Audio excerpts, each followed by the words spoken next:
Phishing is one of the biggest threats to your business's cybersecurity.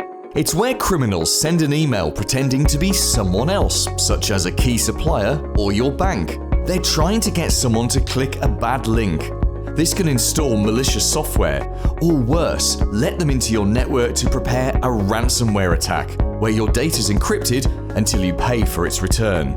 3.4 billion phishing emails are sent every day, and 75% of businesses across the globe have experienced a phishing attack. Could any of your staff be fooled by a phishing email? You can find out by doing a phishing simulation. There are lots of services that let you do this. You create a realistic-looking email which could be from you, a supplier, or from another source that your employees trust. Of course, it's actually a fake, with small clues that some employees will spot.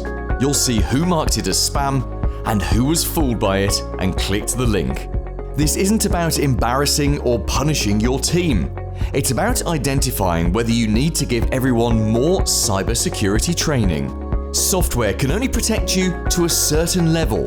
Your people are your first line of defense against phishing attacks, and they need regular training to keep them effective. We can help you assess your defenses and train your team to protect your business. The training's fun and not expensive. Let's talk.